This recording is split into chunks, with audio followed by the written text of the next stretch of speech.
Hi friends, welcome to our channel. Tamil Thiyagarajan எழுதிய ஆழிதனில் ஓர் மாயம் ஸ்டோரி தான் கேட்டுட்ருக்கோம். நீங்கள் இப்போ தான் நம்ம சேனல் ஃபஸ்ட் டைம் பார்க்குறீங்கன்னா மறக்காமல் சப்ஸ்கிரைப் பண்ணிக்கோங்க. நம்ம சேனலில் இந்த ஸ்டோரிக்கு தனியாக பிளேலிஸ்ட் க்ரியேட் பண்ணி போட்டிருக்கேன். ஸோ நீங்கள் ஆரம்பத்துலேருந்து எந்தவித இடையூறும் இல்லாமல் கேட்க முடியும். அதோட லிங்க் டிஸ்கிரிப்ஷனில் கொடுத்துருக்கேன். இப்போ வாங்க கதைக்குள்ளே போகலாம். மாயம் 37. அரை இருட்டில் சங்கு மாலை கரைவதை இருவருமே சரியாக கவனிக்கவில்லை. சர்வேஷை காப்பாற்றும் முயற்சியில் மும்மரமாக செயல்பட்டு கொண்டிருந்தனர். அவர்கள் முயற்சி பலனளிக்க மெல்ல இமைகளை அசைத்தான் சர்வேஷ். கண் விடைக்க சற்றே சிரமமாக இருந்தது. மெல்ல மெல்ல இமைகளை முழுதாய் திறந்தவன் இருவரையும் ஆச்சரியம் மிகுந்து நோக்கினான். நீங்க யாரு? நான் எப்படி இங்க? தான் உயிரோடு இருப்பதை அவனால் நம்ப முடியவில்லை. வள்ளி வாய் திறக்கும் முன், தண்ணியில் அடிச்சிட்டு வந்த உங்களை காப்பாற்றினோம். நீங்கள் யாரு, எப்படி இங்கே வந்தீங்கன்னு நீங்கள் தான் சொல்லணும் என்றான். கண்கள் கலங்க அவர்களுக்கு நன்றி தெரிவித்தவன், நான் சர்வேஷ், கடல்சார் ஆராய்ச்சி நிலையத்தில் ஆராய்ச்சியாளராக இருக்கிறேன். ஒரு ஆராய்ச்சிக்காக இங்கே வந்தோம். இந்த கடல் நீரோட்டத்தில் சிக்கிக்கிட்டோம். நீங்கள் எப்படி இந்த இடத்தில்? பெரிய இடம்தான் போல, மனதிற்குள் நினைத்து கொண்டாள் வள்ளி. நான் செந்தில், இவங்க என் மனைவி வள்ளி. நாங்கள் கொஞ்ச நாளுக்கு முன்னாடி மீன் பிடிக்க வந்தபோது இலங்கை கடற்படைக்கு பயந்து கடலில் குதிச்சு இங்கே வந்து மாட்டிக்கிட்டோம். எப்படியோ இந்த பாறை திட்டுக்கு வந்து சேர்ந்து இந்த கடற்பாசைகளை சாப்பிட்டு உயிர் வாழ்ந்துட்டு இருக்கோம். ஏதாவது கப்பலோ படகோ வருதான்னு பார்த்து ஏமாந்தது தான் மிச்சம். ஓ, இந்த பக்கம் கப்பல் படகெல்லாம் வர வாய்ப்பில்லையே. நீங்கள் என்னை எப்படி காப்பாற்றினீங்க? நான் எப்படி இங்கே வந்தேன்? நீர் சுழற்சியிலிருந்து எப்படி தப்பித்தேன்? மீண்டும் கேள்விகளை அடுக்கினான்.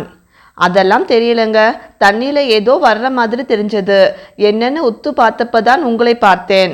வேகமாக உங்களை பாறையில் இழுத்து போட்டு முதலுதவி கொடுத்தோம். என் கூட வேற யாரும் இல்லையா? இல்லையே, நான் உங்களை மட்டும்தான் பார்த்தேன். வேற யாரும் இருந்தாங்களா என்ன? ஆமாம், நாங்கள் 3 பேர் ஒன்றா தான் கடலில் மாட்டினோம் என்றவன் சிறிய இடைவெளி விட்டு நடந்த அனைத்தையும் அவர்களிடம் கூறினான். உயிரை காப்பாற்றியவர்களிடம் உண்மையை மறைத்து என்னவாக போகிறது? அப்படியென்றால் அவர்கள் உயிரோடு இருக்க வாய்ப்பில்லை. கெட்ட எண்ணத்தோடு இந்த எல்லைக்குள் நுழைந்த ஒருவன் தப்பிக்க இயலுமா? மனதில் எண்ணியவன், நீங்க சொல்லும் நேரத்தை வைத்து பார்த்தா உயிரோடு இருக்க வாய்ப்பு குறைவுதான் என்றான். செந்தில் வெளிப்படையாக பேசாது உண்மையை மறைப்பதை உணர்ந்த வள்ளியும் எச்சரிக்கையோடு பேச வேண்டும் என மனதில் நினைத்து கொண்டாள். என்னதான் மோசமானவர்கள் என்றாலும் இத்தனை நாள் தன்னோடு பணிபுரிந்தவர்கள் இறந்திருப்பார்கள் என்ற எண்ண சர்வேஷுக்கு சற்றே சிரமமாக தான் இருந்தது. அவன் எண்ணத்தை அவனது முகத்தில் படித்த செந்தில், நான் சொல்கிறேன்னு தப்பாக நினைக்காதீங்க. அவங்க அப்படி கெட்ட எண்ணத்தோடு இருக்கலைன்னா இந்த பிரச்சனையே வந்திருக்காதே. பிரச்சனையை உருவாக்கினவங்களே அதில் மாட்டிக்கிட்டாங்க, அவ்வளோதான். அதுவும் உண்மைதான். இருந்தாலும் கொஞ்சம் வருத்தமாக இருக்கு. சரி, நீங்கள் எப்படி இத்தனை நாள் இங்கே தாக்கு பிடிச்சிங்க? ரொம்பவே ஆச்சரியமாக இருக்கு. கடவுள் அருளால் இருக்கிறோம். இதை தவிர வேற என்ன சொல்லன்னு தெரியல. கடவுள் அருள், இந்த வார்த்தையோட அர்த்தமே எனக்கு இன்னைக்கு தான் புரிஞ்சிருக்கு.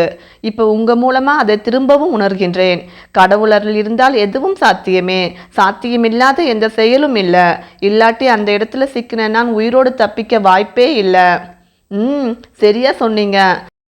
ஆமாம், நீங்கள் எந்த ஊர்? உங்களை தேட யாரும் முயற்சி பண்ணலையா என்ன? பெரிய தாளைங்க, முயற்சி பண்ணியிருப்பாங்க. ஆனால் நாங்கள் நீரோட்டத்தில் மாட்டி திக்கு தசை இல்லாமல் இங்கே வந்து சேர்ந்துட்டோம். அதனால் கண்டுபிடிக்க முடிஞ்சிருக்காது.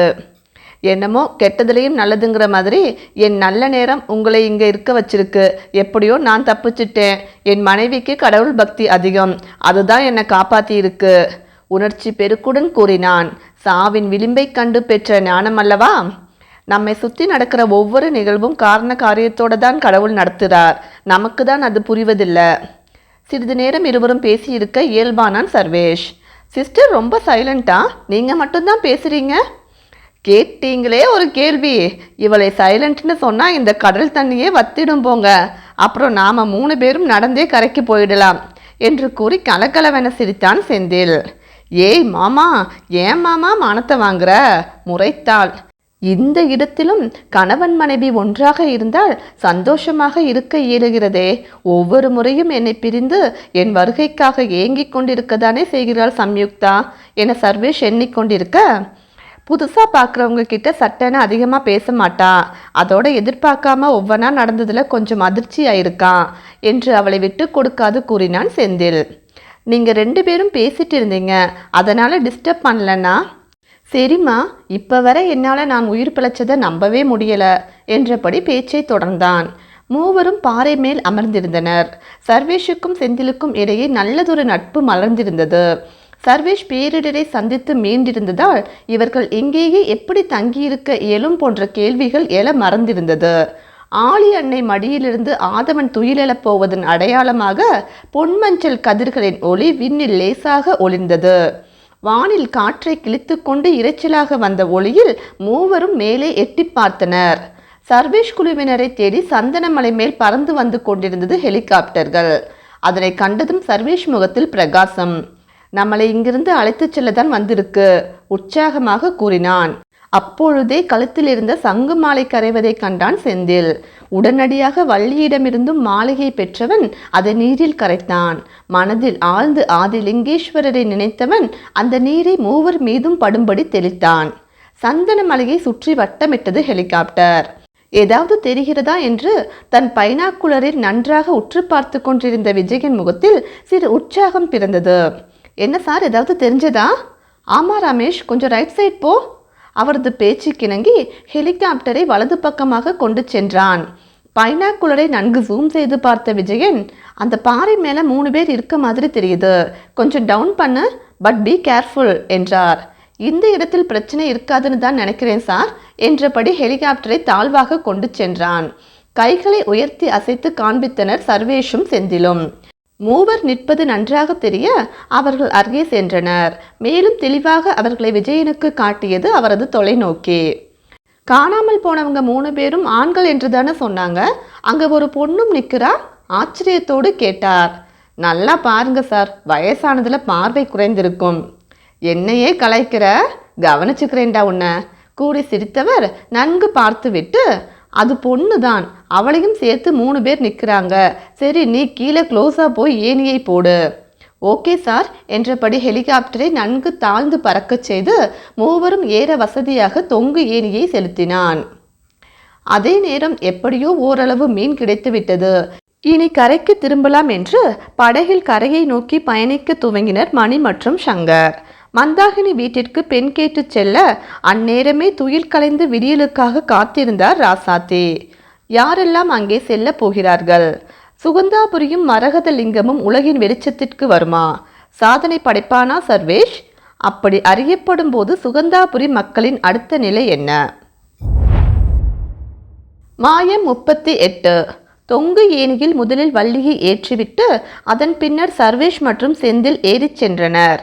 இவர்கள் மூவரை கண்டதும், நீங்க யாரு, இங்கே எப்படி வந்தீங்க என்றார் விஜயன்.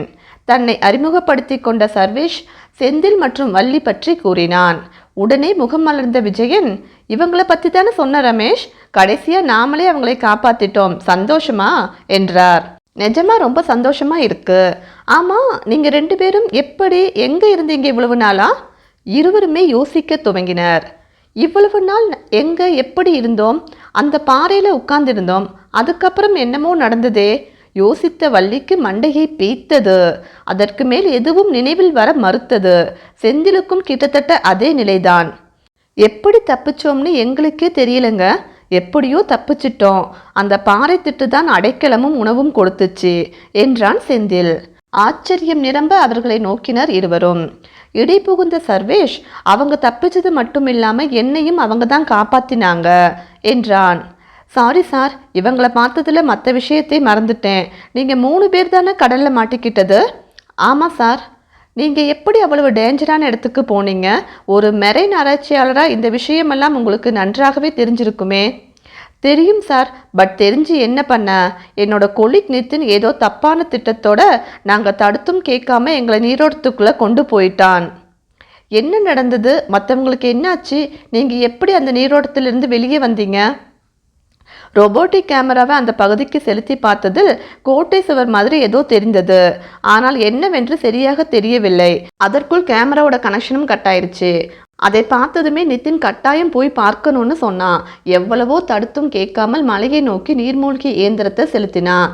அதுக்கப்புறம் சிறிது நேரம் யோசித்தவன், அதுக்கப்புறம் என்ன நடந்ததுன்னு எனக்கு எதுவுமே சரியா ஞாபகத்துல இல்லை என்றான்.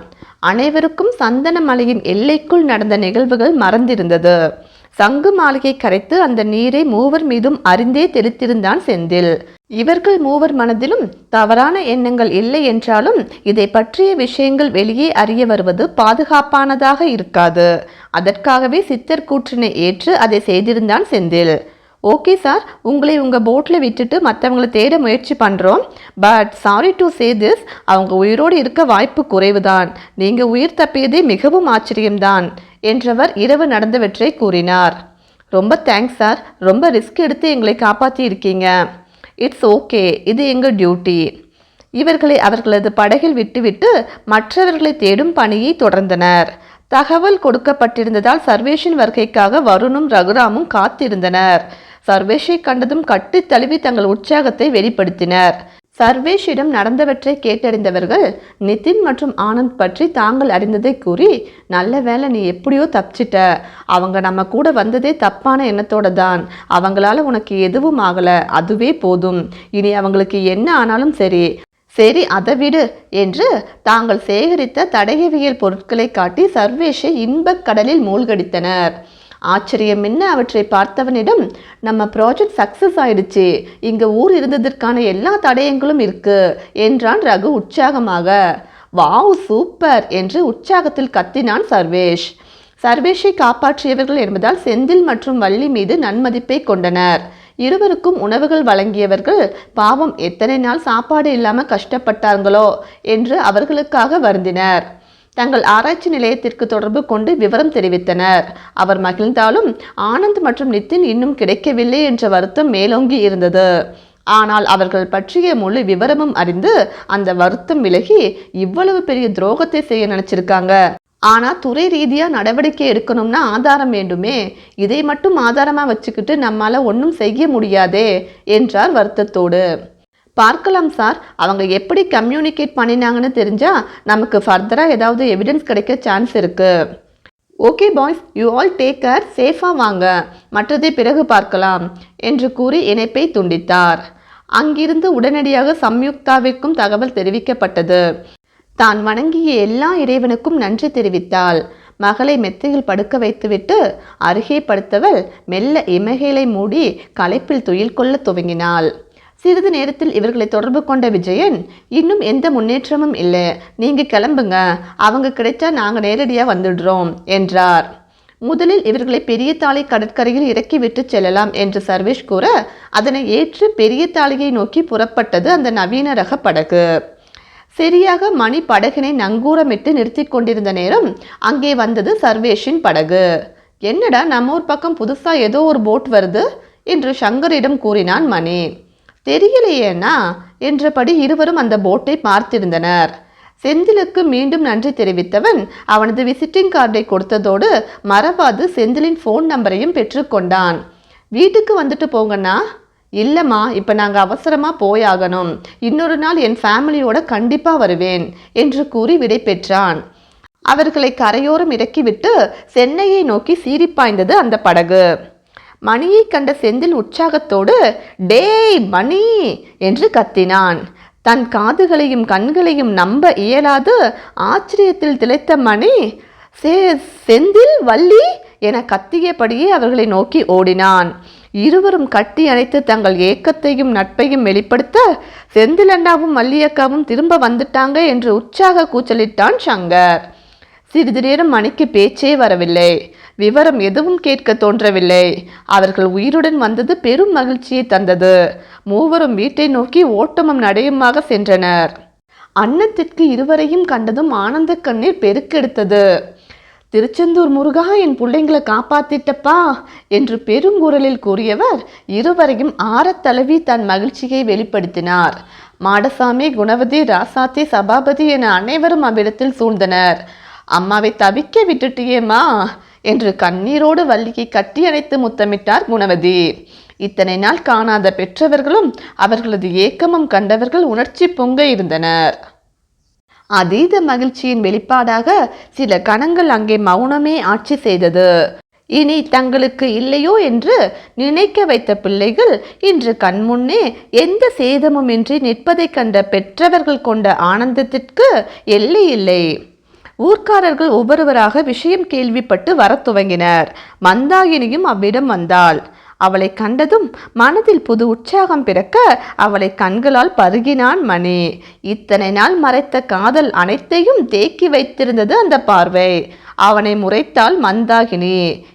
என்ன பாடுபடுத்தின, இருடா உன்னை கவனிச்சுக்கிறேன் என்னும் விதமாக இருந்தது அவளது பார்வை. 2 பேரும் நல்லா இருக்கீங்களா? எப்படி தப்பிச்சிங்க? இத்தனை நாள் எங்கே இருந்தீங்க? கேள்வி கணைகளை தொடுக்க துவங்கிய நேரம் அதே கேள்விகளோடு அவ்விடம் வந்து சேர்ந்தனர் காவல்துறையினரும் பத்திரிகையாளர்களும். அதேபோல் பல கேள்விகளை தாங்கி சென்னையில் சர்வேஷ் குழுவினர் வருகைக்காக பலரும் காத்திருந்தனர். மாயம் 39. கடலுக்கு போனவங்கள காணலன்னு சொன்னப்ப எங்கேயா போனீங்க நீங்கெல்லாம்? இப்ப மட்டும் எங்க இருந்து வாரீங்க? போங்க போய் வேலையை பாருங்க, கோபத்துடன் கத்தினர் ஊர் மக்கள். நாங்க எங்களால முடிஞ்சதை செஞ்சோம், அதுக்கு மேல நாங்க என்ன செய்ய? ஏதோ சொல்லி மழுப்பினர். நல்லா செஞ்சீங்க.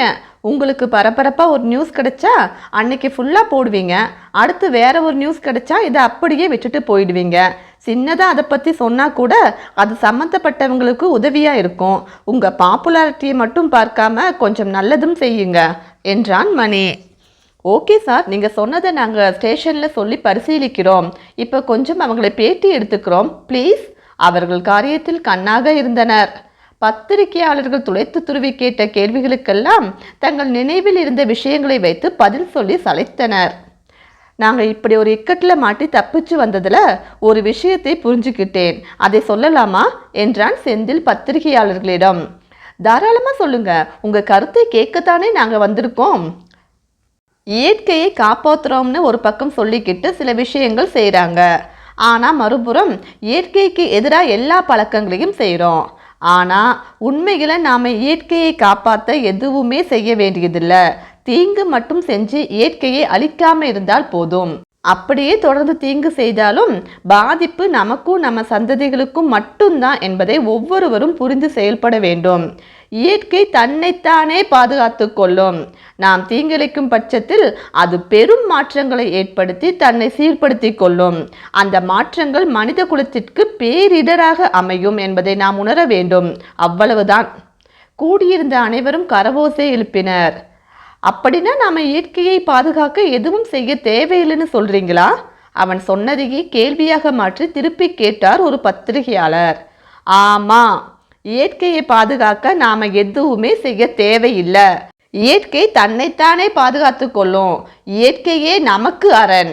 அதை நாசம் செய்யாம இருந்தா மட்டும் போதும், அதுவே நம்மையும் பாதுகாக்கும். மீண்டும் உறுதியாக கூறினான். ஒரு வழியாக அவர்களின் கேள்விகளுக்கெல்லாம் பதிலளித்து அனுப்பி வைத்தனர். இதே விஷயத்தை சென்னையில் பத்திரிகையாளர்களிடம் கூறிக்கொண்டிருந்தான் சர்வேஷ்.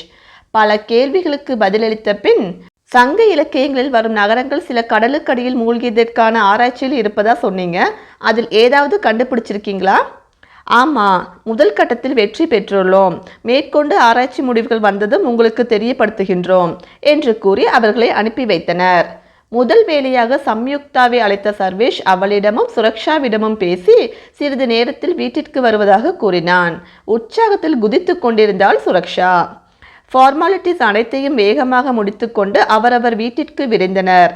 வழக்கமாக சென்று வரும்பொழுது சாதாரண விஷயமாக தெரியும் இந்த பிரிவு மரணத்தின் வாயில் வரை சென்று வந்ததால் மிகப்பெரிய விஷயமாக தெரிந்தது. வீட்டிற்கு வந்த சர்வேஷை கண்ணீரோடு கட்டி அணைத்தாள் சம்யுக்தா. அம்மா தள்ளுமா, நீ ரொம்ப மோசம் என்று தந்தையிடம் ஓடி வந்த சுரக்ஷா அவன் முகத்தை முத்தத்தால் நனைத்தாள். ரொம்ப பயந்துட்டேங்க. அதுதான் வந்துட்டேன்ல, உங்கள் 2 பேரோட அன்புதான் என்னை காப்பாற்றி இங்கே கொண்டு வந்திருக்கு. அவனை இறுக அணைத்து கொண்டாள். அவளுக்கு என்ன பேசுவதென்றே தெரியவில்லை.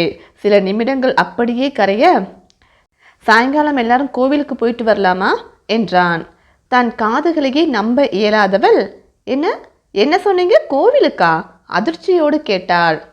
ஆமா, கோவிலுக்கே தான் என்றான் அவள் மூக்கினை பிடித்து ஆட்டி. தன் கணவனின் மாற்றத்தில் மகிழ்ந்தாள். அவனுடன் மகள் கொஞ்சுவதைக் கண்டு ரசித்தபடி தன்னவனோடு இருந்தவளுக்கு அவன் வெற்றி செய்து மேலும் மகிழ்ச்சியை தந்தது. அதன் பின் வந்த தருணங்கள் ஒவ்வொன்றும் இனிமையாக இருந்தது மூவருக்கும். சில நாட்களுக்கு பிறகு தீவிர தேடுதல் வேட்டையின் பலனாக ஆனந்தின் உடலை கண்டனர். ஆனாலும் உடலை கைப்பற்றுவது பலத்த சிரமமாக இருந்தது. அருகே சென்றால் நீர் சுழற்சியின் ஈர்ப்பு விசையால் ஹெலிகாப்டர் நிலை தடுமாறியது. பலத்த போராட்டத்திற்கு பின் முயற்சி தோல்வியில் முடிந்து இருவரும் இறந்ததாக அறிவிக்கப்பட்டனர். அவர்கள் மீதான குற்றத்திற்கான சாட்சியங்களை கைப்பற்றும் முயற்சியை சிபிசிஐடி வசம் ஒப்படைத்தனர். வள்ளி தன் கழுத்தில் வித்தியாசமாக இருந்த பவள தாலியை கண்டு குழம்பினாள். ஆனால் ஏதோ ஒன்று அதை கலட்ட அவளை தடுத்தது. குணவதி கூறியும் அதனை கலட்ட மறுத்துவிட்டாள். செந்திலிடம் கூற சிறிது நேரம் அமைதியாக இருந்தவன் ஆள் மனதின் கூற்றினை ஏற்று அதை நீ எப்பொழுதும் கலட்டவே கூடாது என்றான் உறுதியாக. மந்தாகினி வீட்டில் அனைவருக்கும் மணியையும் அவன் குடும்பத்தினரையும் பிடித்துவிட்டது. மகிழ்ச்சியோடு திருமணத்திற்கு ஒத்துக்கொண்டனர். 3 மாதங்கள் கழித்து திருமணம் என முடிவு செய்தனர். மந்தாகினியின் கோபத்தை தன் அன்பென்னும் அஸ்திரத்தால் வெகு எளிதாக கரைத்திருந்தான் மணி. இருவரும் இத்தனை நாட்கள் மறைத்த காதலையும் அன்பையும் பகிர்ந்து அந்த நாட்களை அவர்கள் வாழ்வில் மறக்க இயலாத பொக்கிஷமாக மாற்றிக்கொண்டிருந்தனர். செந்தில் வள்ளி திருமண பத்திரிகையுடன் ஒவ்வொரு சுயம்புலிங்க சுவாமி கோவிலுக்கு சென்றனர். செந்தில் வள்ளி மணி குடும்பத்தினர், அவர்களுடன் மந்தாகினியும். இறைவன் முன் தாம்பாளத்தில் பூஜை பொருட்களுடன் பத்திரிகையும் வைத்து மந்திரங்கள் ஓதி பூஜித்து கொண்டிருந்தார் அர்ச்சகர். வெளியில் நின்று அனைவரும் மனதார இறைவனை நன்றியுடன் வணங்கிக் கொண்டிருந்தனர். கண்களை மூடி வணங்கிக் கொண்டிருந்த செந்தில் மனதில் ஆதிலிங்கேஸ்வரர் மானசீகமாக காட்சியளித்தார். மரகதலிங்கம் கண்முன்னே ஒளிர தன்னை மறந்தவன் தென்னாடுடைய சிவனே போற்றி, எந்நாட்டவர்க்கும் இறைவா போற்றி, அண்ணாமலையம் அண்ணா போற்றி, கண்ணாரமத கடலே போற்றி, சீரா பெருந்துரை நம் தேவனடி போற்றி, ஆராத இன்பம் அருளும் மலை போற்றி, பாராய்த்துறை மேவிய பரனே போற்றி, சிராப்பள்ளி மேவிய சிவனே போற்றி, ஆரூர் அமர்ந்த அரசே போற்றி, சீரார் திருவையாரா போற்றி, ஏகம்பத்துரை எந்தாய் போற்றி, பாகம் பெண்ணூறு ஆனாய் போற்றி, தெந்தில்லை மன்றினுள் ஆடி போற்றி, இன்றெனக்கு ஆரமுதனாய் போற்றி, குவளை கண்ணி கூரன் காண்க அவளுந்தானும் உடனே காண்க, காவாய் கனகத் திரளே போற்றி, கைலை மலையானே போற்றி போற்றி. சிவதுதி பாட ஆச்சரியத்தோடு அவனை நோக்கினர் மற்றவர்கள். அதே நேரம் உள்ளே மணிசத்தம் ஓங்கி ஒலிக்க அடுக்கு விளக்கில் தீபாரதனை காண்பிக்கப்பட்டு அவ்விடமே பிரகாசமாக ஒளிர்ந்தது. அனைவர் மனதையும் ஆட்கொண்டான் உலகை ஆளும் ஈசன். குறிப்பிட்ட தேதியில் 2வது முறையாக செந்தில் வள்ளியை திருமணம் செய்தான். சர்வேஷும் குடும்பத்துடன் திருமணத்திற்கு வந்திருந்தான். அடுத்த சில மாதங்களில் மணி மந்தாகினி திருமணமும் இனிதே நடந்து தங்கள் வாழ்க்கை பயணத்தை சிறப்பாக துவங்கினர்.